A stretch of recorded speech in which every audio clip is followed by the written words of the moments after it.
Or At this time of year, we're always thinking about what we can do to help those that are unfortunately not doing as well as us in the form of charities and charitable giving. And Sean Hughes with Amatuli Associates is joining me today to talk a little bit about that. As a financial planner, you have a handle on what people should do with giving to their best causes. And there may be issues, though, that people think that it's maybe a little difficult to give because a small donation maybe they feel isn't really worth it, isn't doing much. Well, yeah, that's a lot of people think that they have to give a ton of money to charity or not give at all, and that's simply not the case. In fact, out of the record $373 billion given to charities last year, individuals made up 3/4 of that. So a lot of times we think we can't compete with large corporations or maybe wealthy entrepreneurs, but every little bit counts. You can give as much as $20 to 3 or 4 different charities in $5 increments, and every little bit helps. There's a lot of people in need that need those dollars. Well, starting small is a great idea, but then we get this great feeling that we're helping people. So maybe we want to make a plan for the year ahead in charitable giving. What would you say as far as like budgeting is concerned, for example? As far as budgeting goes, a lot of people want to give charitable gifts around the holidays, which makes a lot of sense, but that can put a strain on the budget too if you're doing holiday shopping.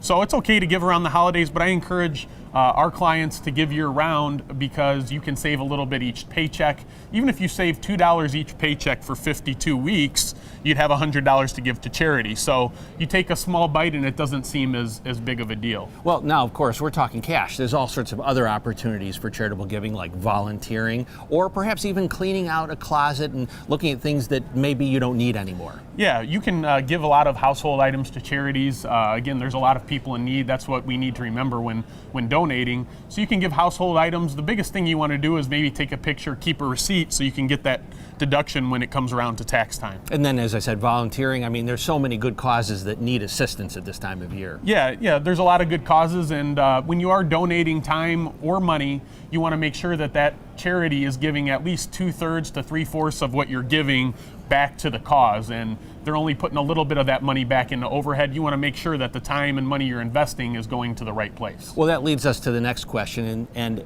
how would we determine that? How would we figure out, other than a feeling that a particular charity is doing well, how would we know really which are the best ones to give to? Well, you could simply, ask to see the nonprofit's financials.